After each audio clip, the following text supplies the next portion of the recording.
Passa tanto tempo longe do outro, quando você chega perto, parece que o espírito já está unido e você conhece o outro. Aquela data e você não tem vergonha, você não tem intimidade, timidez dessa situação, continua sempre na graça de Deus, amém? Sou Manuel, como o pastor Gil falou, Márcia, somos pastor da comunidade cristã de Quatro Barras, região metropolitana de Curitiba, somos casados desde 2000, dia 8 de janeiro de 2000, Deus nos uniu, amém, em uma só pessoa, vai fazer 18 anos que somos casados, e Deus nos agraciou nesse tempo com 3 filhos abençoados, Natan, o mais velho, a Isabela e a Júlia, e os nossos filhos assim são um grande presente de Deus. A gente está aqui morrendo de saudade deles, a gente sempre sai, viaja de um lado para o outro, mas o melhor lugar que você está é com a sua família, com seus filhos, né? E a gente liga lá, damos ontem para eles, estão lá alegres, estão sendo muito bem cuidados pelos minha sogra, meus cunhados, e temos uma família muito abençoada, amém? De onde Deus tem nos dado graça de crescermos junto como igreja, como família, de termos esse grande privilégio de criarmos nossos filhos no caminho do Senhor, amém? E nós alegramos o nosso coração por ver vocês, casais que têm o desejo de conhecer mais de Deus e aprender sobre esse assunto tão principal que é a família, que é a criação de filho, que é relacionamento. Nós sabemos que nós seres humanos, nós somos treinados, ninguém nasce sabendo nada, nós somos treinados.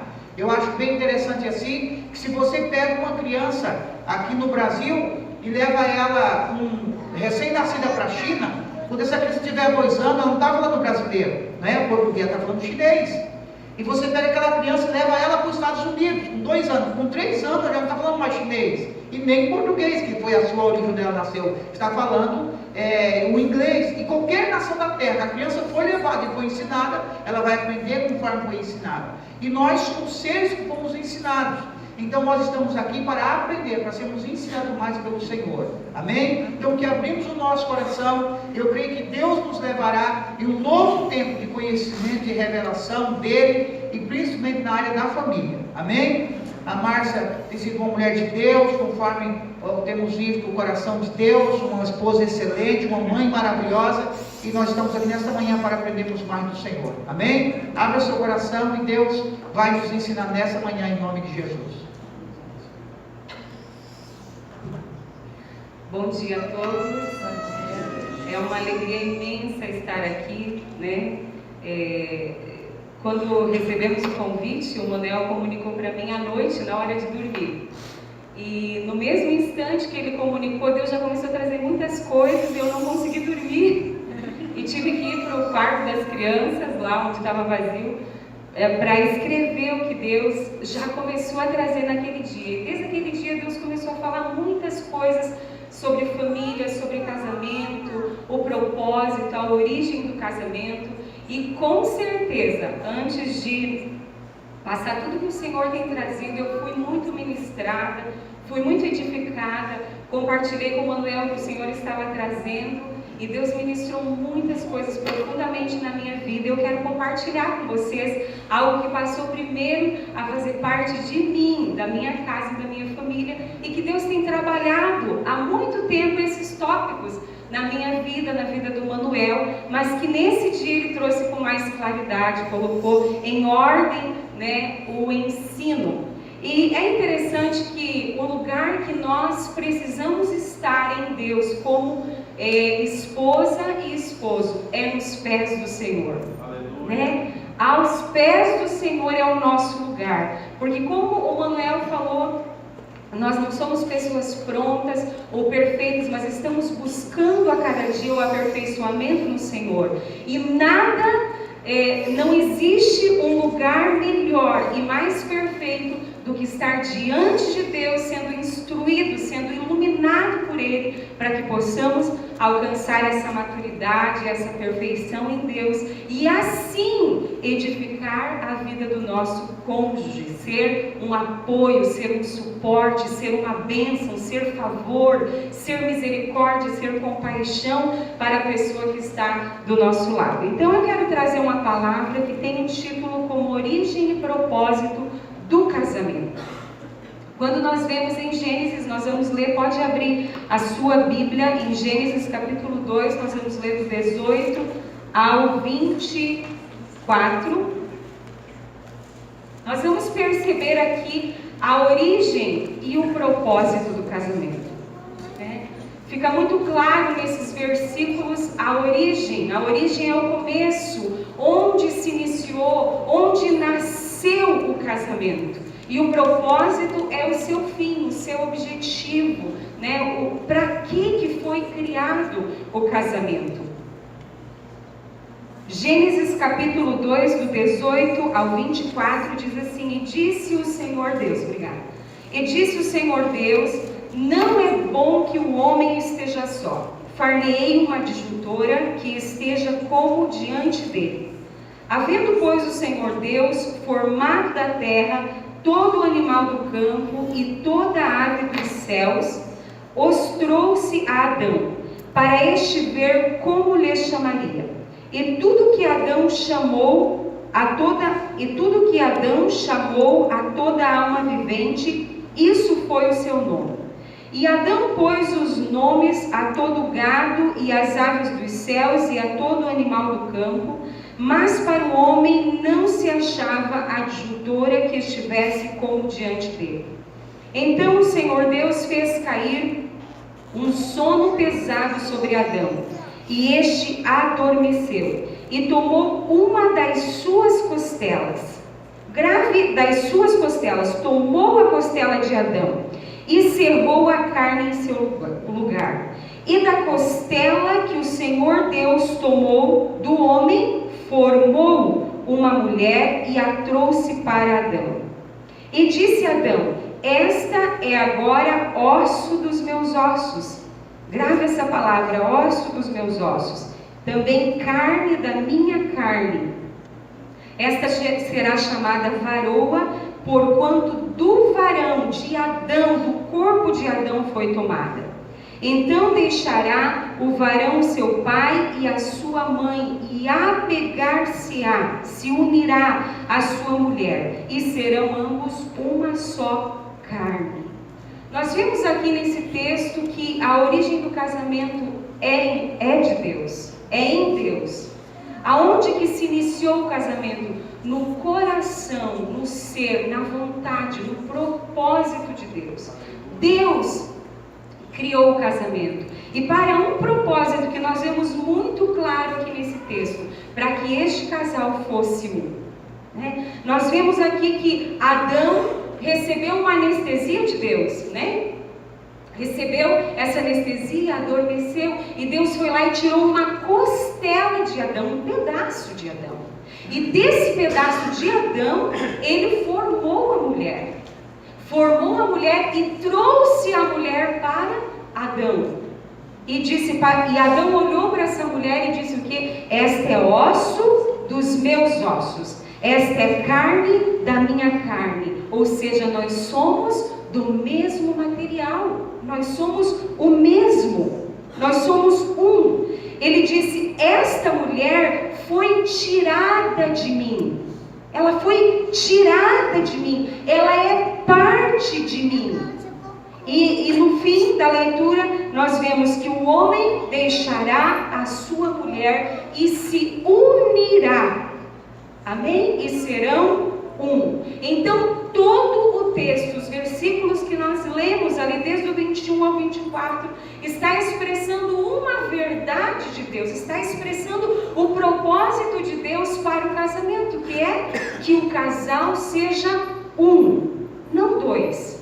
Um puxando para um lado e um indo para o outro, mas os dois unindo em busca do mesmo alvo, vivendo pelo mesmo propósito, avançando juntos, caminhando juntos, não a mulher atrás, o homem à frente, ou a mulher para um lado e o homem para o outro, um puxando para um lado e outro puxando para o outro, não, os dois unidos.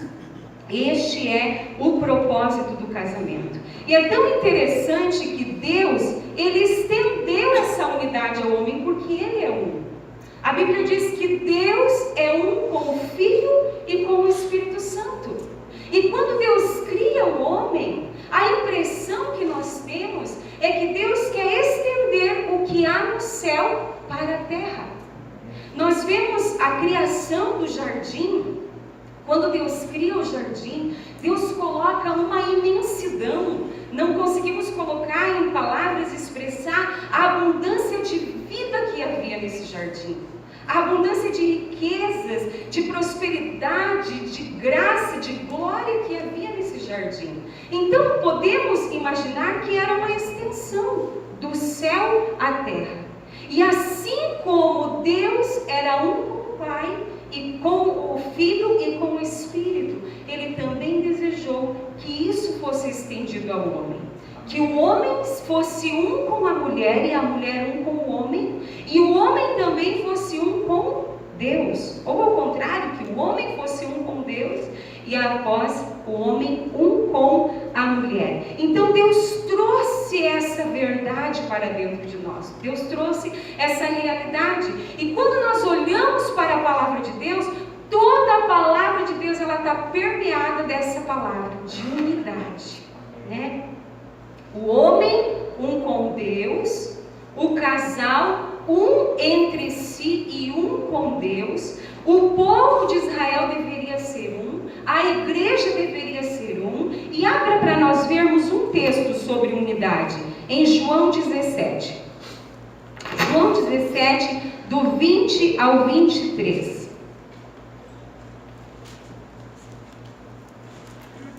Desde o início, o propósito de Deus é o um, é a unidade. E Ele vai perseguir isso na nossa vida. Ele vai insistir isso contigo, vai insistir isso comigo, com o Manuel, que sejamos um com Ele e um entre nós, porque na unidade está a força, na unidade está o avanço, está a conquista, está a prosperidade. João 17, 20 diz assim, Jesus orando por seus discípulos, Ele diz, eu não rogo somente por estes, eu não rogo somente pelos discípulos, mas também por aqueles que pela sua palavra hão de crer em mim, que somos nós, amém? A oração de Jesus por nós. No 22 diz, e eu dei-lhes a glória que a mim me deste, para que sejam um. Eu dei a eles a glória, a capacidade, para que sejam um, como nós somos um. Que interessante isso. Jesus estava orando. Assim como eu sou um contigo, Pai, eu dei a glória aos meus discípulos, para que eles sejam um também. Seguindo diz, 23, eu neles, Cristo, né, em nós, eu neles e tu em mim, para que eles sejam perfeitos em unidade, e para que o mundo conheça que tu me enviaste a mim, e que tens amado a eles como me tens amado a mim. Muitas vezes nós não conseguimos compreender esta palavra a respeito de unidade, porque pensamos que unidade é ser iguais. Muitas vezes confundimos a palavra unidade com igualdade, sermos iguais, e não tem nada a ver. Não seria possível Adão e Eva ser um, se um significasse iguais. Não, mas essa palavra um e unidade significa sem divisão. Sem divisão. Não estar separados, mas estar unidos no mesmo propósito. E a Bíblia diz que essa é a oração, foi a oração de Cristo por nós. Esse é o desejo, esse é o propósito de Cristo por nós, que nos tornemos um. Então, o que é ser um se não é ser iguais? O que é ser um se não é ser iguais? É estar seguindo o mesmo alvo. É estar seguindo o mesmo objetivo, propósito, andar na mesma direção, em acordo para o mesmo rumo. E como falei, significa uma pessoa que não admite divisão. Então, um mesmo pensamento, uma mesma missão, um mesmo propósito. Adão e Eva, eu e o Manuel, você e o seu cônjuge, são completamente diferentes. São diferentes. Diferentes demais, muitas vezes, não é? Um gosta de uma coisa, um gosta de outra. Eu gostava muito de doce, de coisas adocicadas, muito doce. Graças a Deus, me libertei muito do doce. Hoje tomo até café amargo. Café sem açúcar. E, em consequência disso, perdi alguns quilos e graças a Deus por isso. Né? E o Manuel, de coisas muito amargas. Então, para o Manuel, um prato de jiló, um prato de almeirão, o que mais, amor, amargo? E aí, por agora, um chimarrão bem amargo, era uma delícia, porque amargava tudo, né? E hoje eu já estou tomando coisas amargas, comendo jiló, comendo almeirão e todas essas coisas. Mas mesmo assim, não sou igual ao Manuel, e nem o Manuel igual a mim, somos completamente diferentes. E ser não significa que agora eu vou ter que comer tudo que o Manuel come e ele gostar do açúcar como eu gostava. Não, ser iguais é muito mais, é olhar para um alvo, um objetivo, ou seja, olhar para Cristo e permitir que Cristo viva em mim. Amém? Cristo viva em mim, porque quando Cristo vive em mim, a sua vontade se cumpre em minha vida e eu me torno bênção, favor, graça para a pessoa que está do meu lado. Alguns exemplos de unidade para entendermos que não é igualdade, mas sim em função, em viver por um propósito, por um alvo, um objetivo, é o parafuso e a arruela. Para mim é um dos exemplos mais claros. Até eu gostaria de ter trazido, mas acabou não dando, um parafuso bem grande e uma arruela bem grande. Para a gente ver, o parafuso é completamente diferente da arruela, mas eles se casam para cumprir um propósito. A mesma coisa, outro exemplo, é o nosso próprio corpo físico. Todos os membros diferentes, né? Se olhamos para as mãos que são parecidas, ainda existe uma diferença. Um membro diferente do outro, mas todos caminham para o mesmo lado, todos vão junto. Então, a diferença existe, ela é real, mas ela não pode nos impedir de acertar o alvo, de caminhar em rumo ao propósito. Outro exemplo também é de um exército composto por muitos soldados, diferentes uns dos outros. E quando você vê eles marchando em sintonia por um mesmo propósito, um mesmo alvo. E ser nisto está a paz do casamento. A paz, um dos maiores anseios do casal é ter paz, é ter harmonia no relacionamento, é ter graça entre si, e é na unidade que nós desfrutamos desta paz, é na unidade que nós desfrutamos da harmonia e avançamos, prosseguimos, crescemos, amadurecemos. Por isso que precisamos entender a origem do casamento, se originou em Deus, que é um. E precisamos entender o propósito, que é ser um. Porque a partir desse entendimento é que nós crescemos. Às vezes queremos a harmonia, queremos a paz, queremos a graça no relacionamento, mas não queremos partir do início. Temos que partir do início para desfrutar do que vem adiante após a unidade. O que nos impede de ser um no relacionamento? O que nos impede de ser um? As diferenças de personalidade são fortes, né?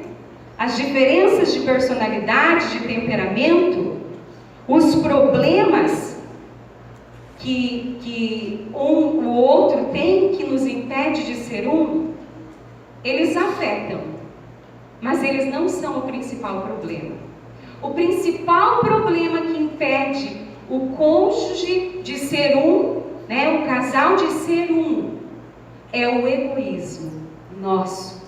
É a nossa natureza de pecado. É a nossa natureza de orgulho, de egoísmo, de egocentrismo, eu no centro. Essa é a principal, é o problema central, é o egoísmo. O que significa egoísmo? Olha só o que significa egoísmo: pensar demasiadamente em si mesmo. Então eu penso em mim, eu olho para a minha necessidade, eu olho para o meu desejo, eu olho para o que precisa ser satisfeito em mim, eu olho para o que eu quero conquistar. E quando nós olhamos para nós, somente para nós, para o que eu quero, aí está o egoísmo. Egoísmo significa pensar nos seus próprios interesses, no que eu quero, no que eu penso, no que eu acho. Pessoa que age apenas em função de si mesmo. Isso é egoísmo. E o egocentrismo significa, essa palavra composta de duas palavras, ego mais centro. E já fala o que significa eu no centro.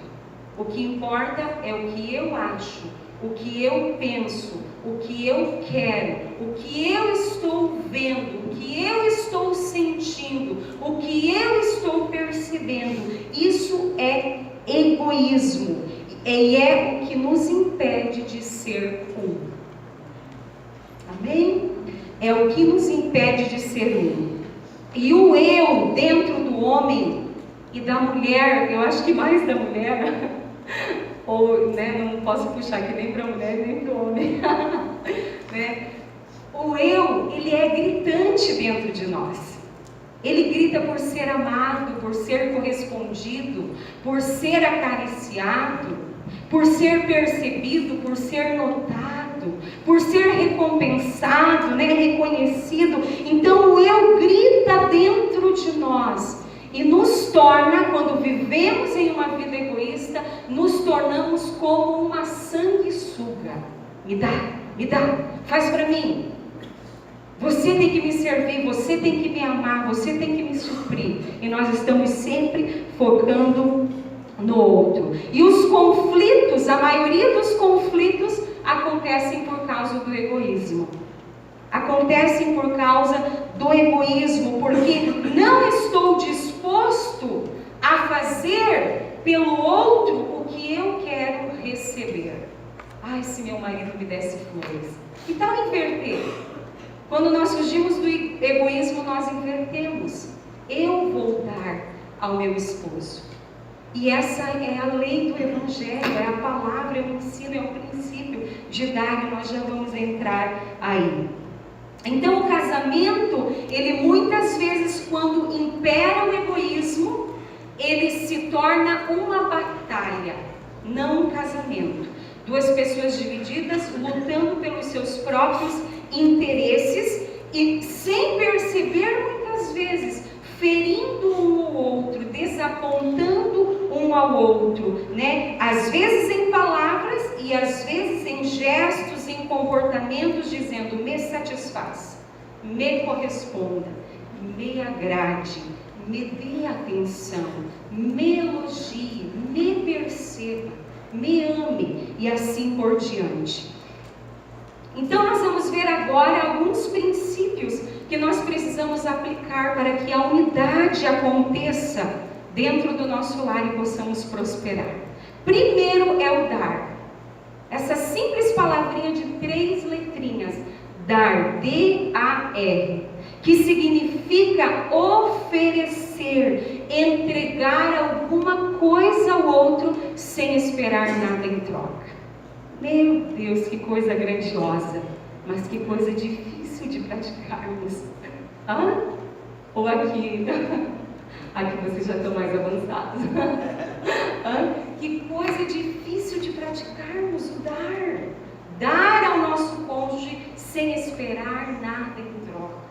Que coisa valiosa, que princípio grandioso, que quando entramos por ele, desfrutamos de um maior prazer, porque é melhor dar do que receber, a Bíblia diz. É melhor dar do que receber.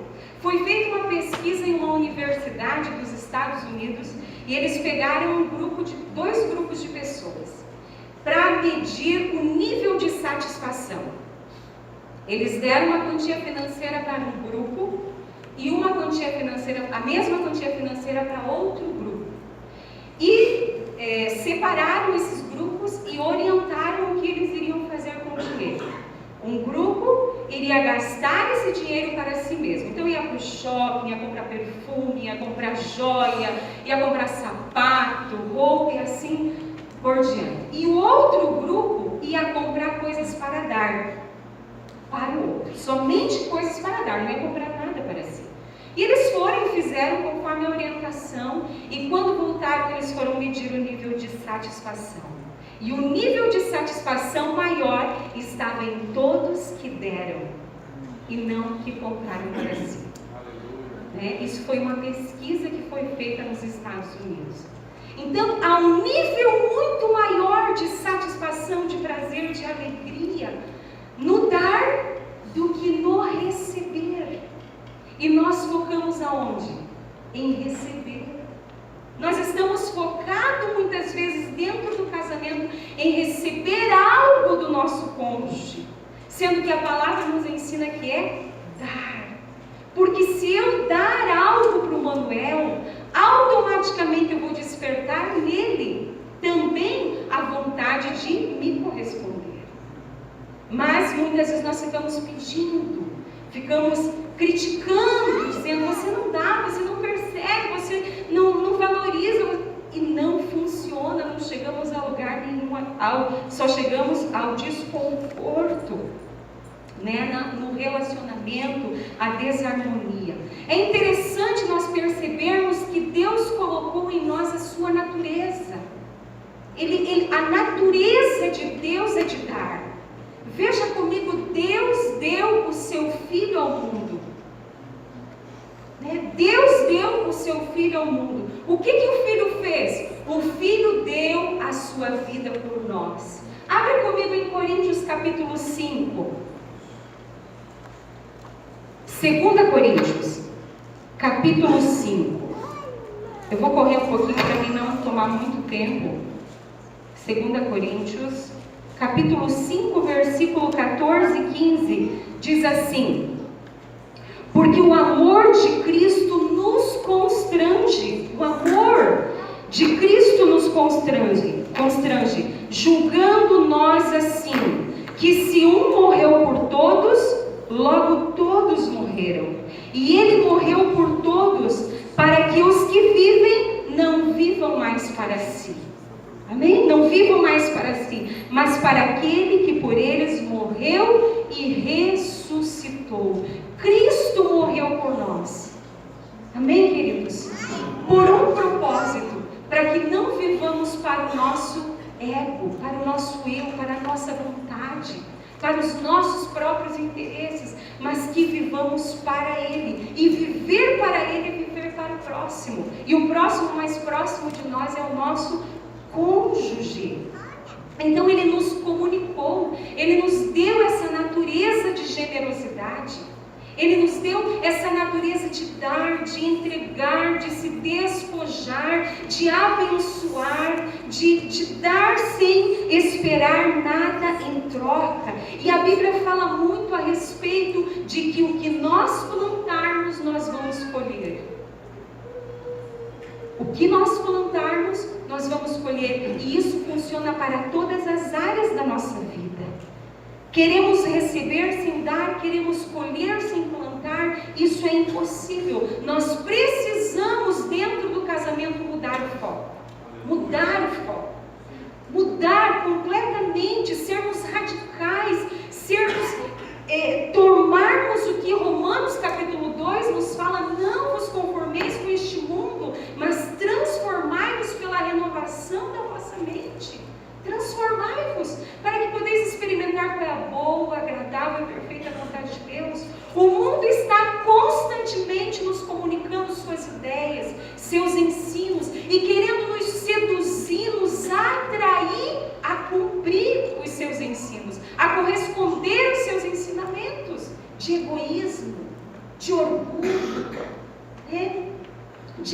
amargura, de conservar a amargura dentro de nós, de não se dobrar, de não se humilhar, mas Cristo, Deus, a sua palavra está nos chamando aos princípios dela, à verdade, aos mandamentos dela, e nós precisamos mudar o foco então.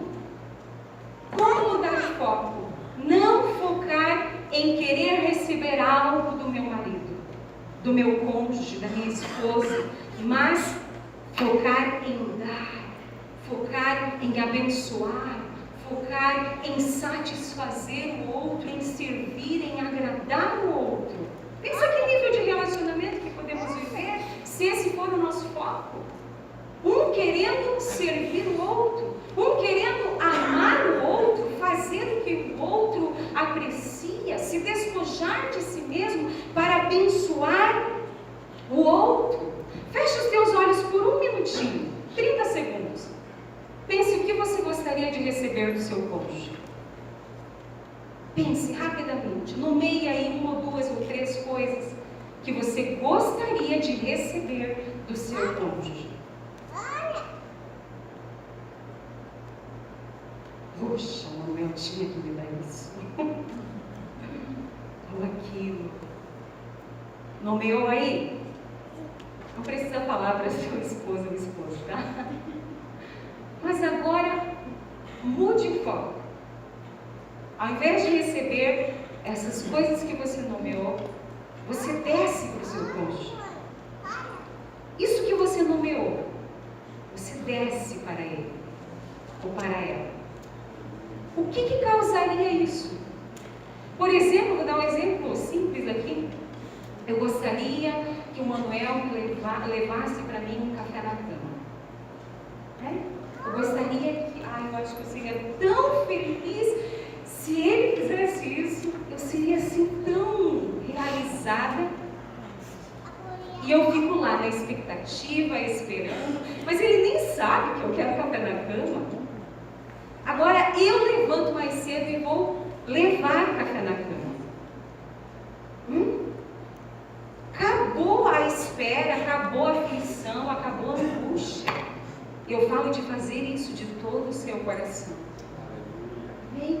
Quando você dá aquilo que você espera receber, entra no nosso relacionamento satisfação, prazer, unidade, alegria. Desfrutamos do relacionamento que vivemos, desfrutamos verdadeiramente da vida do casamento. Segundo ponto, reconhecer os pontos positivos. Somos expertos em apontar, levantar, exaltar os pontos negativos. E muitas vezes fracos em comunicar o que ele faz bem, ou o que ela faz bem. Esquecemos, não percebemos, não comunicamos. E nós precisamos despertar isso dentro do casamento. De falar, de comunicar com o outro. Você é um bom administrador. Eu sempre falei para o Manuel, você é um bom administrador. Eu te admiro como você admira, como você faz, como você anota, como você organiza. Sempre comuniquei isso para ele, amor? E continuo comunicando. É um homem de caráter, é um homem zeloso, é um homem íntegro. Eu comunico essas verdades para ele. Temos defeito? Com certeza. Mas quando nós comunicamos, evidenciamos o defeito, ele nos atrapalha muito. Ele gera desconforto na relação, ele gera distanciamento. Ele espanta a pessoa de perto de mim. Às vezes não entendemos porque o cônjuge está longe de nós, ou não quer ficar do meu lado. Mas o que eu estou comunicando? Porque quando eu comunico, eu enfatizo os problemas, as dificuldades, os defeitos, eu estou empurrando a pessoa para longe de mim. Mas quando eu comunico as coisas boas, reconheço o que faz de bom, eu trago para perto. Eu trago para dentro do meu coração. As nossas palavras têm muito poder. Muito poder. Tem poder para gerar, poder para criar, poder para amenizar os problemas, para diminuir os problemas. problemas, como também tem poder para exaltar os problemas. O que nós falamos cria-se um ambiente para que vivamos. Se falamos coisas boas, carregamos o ambiente que estamos, a casa, o lar, a família, de coisas boas. Mas se falamos o negativo, também carregamos de um ambiente negativo. E eu vim de um lar extremamente negativo. Minha mãe muito negativa, sempre muito negativa, só via o problema, a dificuldade, o ruim da situação, o difícil, o problema. Ela só via isso e o tempo todo falando de coisas negativas, negativas, negativas. E o meu pai também. E quando eu vim para o Senhor, o Senhor já iniciou um processo de transformação nessa área. Mas quando eu me casei, eu percebia que eu tinha muitos comportamentos, atitudes parecidas com a minha mãe. E eu estava sempre olhando as coisas ruins. E não tinha me comparado. E um dia nós estávamos na cozinha conversando ali, e o Manuel disse: você se parece muito com a sua mãe. Meu Deus, mas eu me pareço com a minha mãe? Não pode. Quando ele falou aquilo, ele tirou uma venda do meu olho. E eu comecei a olhar para minha mãe e olhar para meu Deus. Jesus. E no primeiro momento que ele falou, isso foi um confronto. E Deus nos usa os confrontos para mudar a gente. E foi um confronto muito difícil para mim. Porque aí eu comecei a olhar para minha mãe e ver muitas coisas, identificar comportamentos, palavras, maneira de reagir com ele mesmo. E eu fui identificando e disse: não, eu não quero isso para a minha vida. Eu não posso, eu mordi a minha língua. Eu disse: eu não posso aceitar isso. E ali o Senhor tirou uma venda dos meus olhos e iniciou um processo de transformação, de mudança, onde desde criança eu fui ouvindo coisas negativas. E o Senhor queria mudar isso na minha vida. E graças a Deus tem mudado e muito. Amém, queridos? Precisamos entender algo que o Gil falou no início. Eu disse: o Gil pregou todo o tópico que eu ia falar. Mas graças a Deus, porque Deus vai confirmando que é esse mesmo caminho, né? Eu fiquei muito feliz quando ele falou que quando eu mudo, tudo muda. Ele falou sobre mudança no início. E o Senhor um dia lá na minha casa, ele disse: Márcia, quando você muda, tudo muda. Eu disse: quando eu mudo, por que ele não muda? Não, é você, Márcia. O Senhor sempre foi muito querido comigo, muito carinhoso, muito paciente, muito amoroso. E Ele fala, Ele sussurra no seu ouvido. Se você não recebe, Ele vem e sussurra de novo. Ele vai te comunicando, te cercando, te instruindo. Ele disse: Márcia, quando você muda, tudo muda. E Ele disse: Márcia, quando o que você não consegue mudar te molda. Gente, eu anotei isso na hora que Ele me falou e guardo para a minha vida. Comunico às pessoas isso porque é a verdade. Quando eu mudo, tudo muda. Quando eu mudo o que precisa ser mudado, tudo muda, tudo ao meu redor é afetado. Quando eu paro de brigar, acabam-se as brigas. Quando eu paro de cobrar, acabam-se as cobranças, não é? Então, quando eu mudo, tudo muda.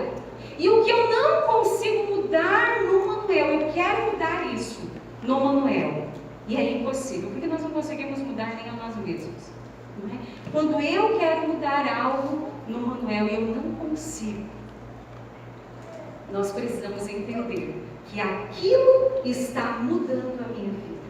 Quando eu não consigo mudar, está me moldando, aquilo está lixando a minha vida, tirando coisas, trabalhando a paciência, a perseverança, a graça e assim por diante.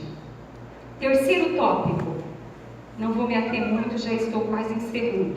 Precisamos da cruz. Evangelho nunca deixou de ser cruz. E nós precisamos levar a cruz para dentro do nosso casamento. Evangelho é cruz. Evangelho não é eu chegar diante do Senhor e pedir o que eu quero e pronto, está resolvido e assim vai dar tudo certo. Não, Evangelho é eu ir para a cruz, anular a minha própria vida na cruz, para nascer para uma nova vida, onde eu vou viver a unidade, onde eu vou viver a paz e assim por diante. A cruz não é o meu cônjuge, não é o meu problema, não é a minha dor, não é nada. A cruz não é nada disso. A cruz é o que eu preciso diariamente, todos os dias, para matar o meu ego, o meu orgulho, a minha vontade.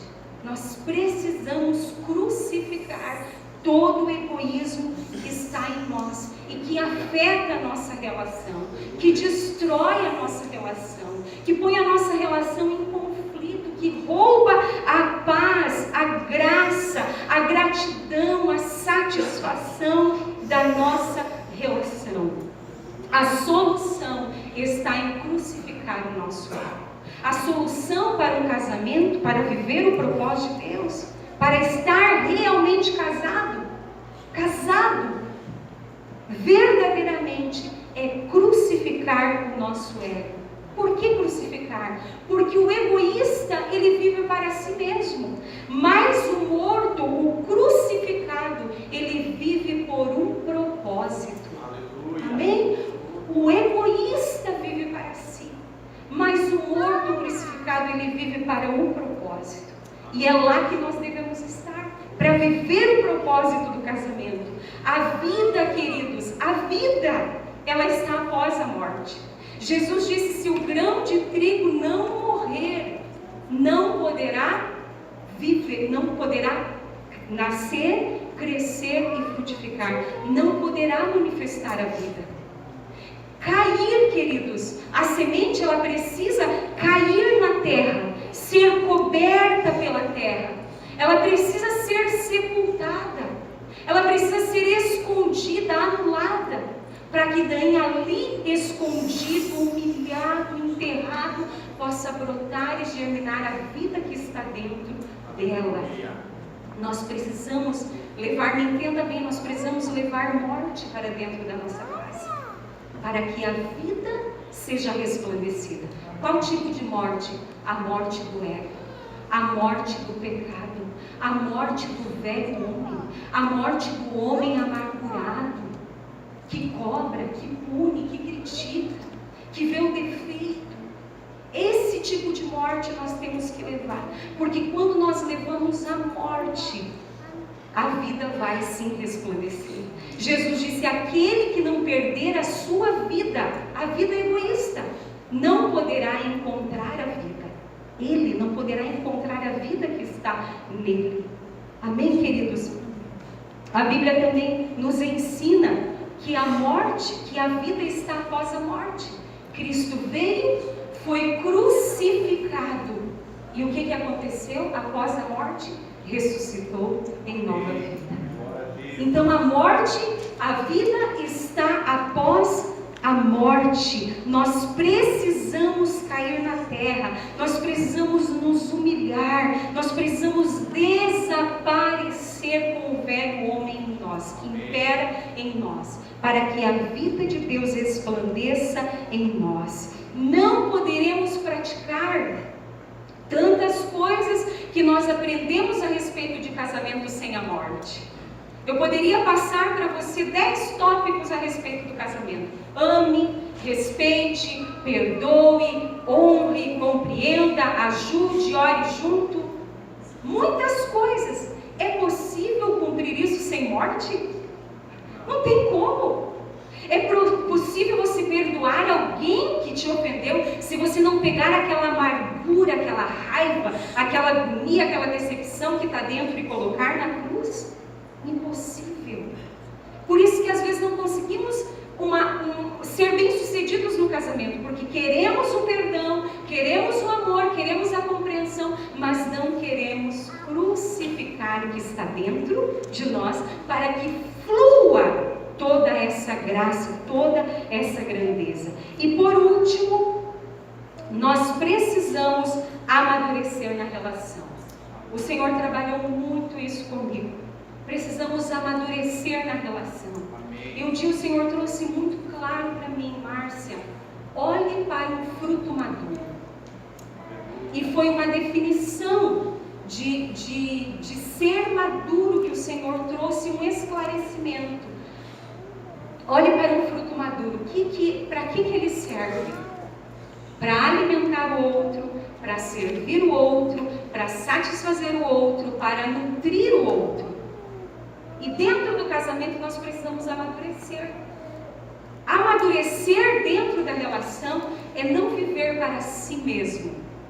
Ser maduro dentro da relação é você servir o outro.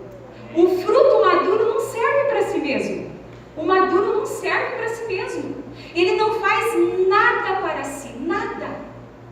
Ele simplesmente está ali por um objetivo: alimentar, servir, satisfazer, nutrir e assim por diante. Ao contrário, para entendermos o que é maduro, precisamos entender também o imaturo. O que é o imaturo? E o exemplo podemos usar uma criança. A criança, ela só pensa em si mesma, né? Ela age o tempo todo egoisticamente. O que eu quero comer, o que eu quero fazer, o que eu quero agora, nessa hora, e às vezes faz muita birra, né? O que eu quero, o que eu quero, o que eu quero. Ela está sempre em função disso. E isso é o imaturo. Podemos usar também o fruto verde, o fruto imaturo. Para que ele serve? Para nós? Para nada. Se você der uma mordida nele, principalmente num caqui, vai amarrar a boca e muito, né? Então precisamos amadurecer dentro da relação. E amadurecer é não focar em mim, é deixar o egoísmo de lado e estar para completar o outro, para amar o outro. Esse nível de relacionamento que nós como igreja precisamos desfrutar, nós como filhos de Deus. E é esse o caminho que Deus preparou para nós. Entra nele. Fecha os teus olhos por um instante. Entra nesse nível de relacionamento. Entra em todos esses princípios, esses tópicos, esses ensinos da palavra de Deus. Entra em focar, em dar, em ceder, em abençoar o outro. Foca nisso a partir de hoje. Entra com as mudanças que você necessita fazer. Você pare de olhar para o outro, pare de olhar para o seu cônjuge. Quando você foca em mudar você, Deus se encarrega completamente de mudar o outro. Mas muitas vezes estamos querendo mudar o outro e até impedimos Deus de atuar nessa mudança. Oh meu Deus, nós precisamos entrar nesse nível de relacionamento, de nos doar, de dar, de cruz, Pai, levar a cruz de Cristo para dentro do nosso casamento, para dentro da nossa casa, para dentro da nossa família, Senhor, e viver à medida do relacionamento que o Senhor criou, que nasceu no seu coração para as nossas vidas. Eu oro para que esses casais se tornem um, Senhor, um entre eles e um contigo, Pai, e possam desfrutar do que desde o princípio o Senhor preparou para as nossas vidas. Que haja um avanço em cada casal aqui, que haja um progresso, um crescimento, Senhor, acerca do teu propósito, Senhor, para as nossas vidas como casal, em nome de Jesus. Amém, queridos? Que você possa continuar sendo ministrado pelo Senhor. Amém? É um prazer estar aqui. O tempo é gracioso, passa rápido, né? Mas eu creio que comuniquei o que o Senhor tem comunicado a mim. Amém, queridos? Deus abençoe. Glória a Deus, amados. Então, 5 minutinhos para você ir no banheiro rapidinho, tomar um cafezinho, chá, suquinho ali, tá? 5 minutinhos mesmo, tá, gente? Para que a gente não avance muito no horário do almoço. Deus abençoe. 5 minutinhos, estamos aqui de volta.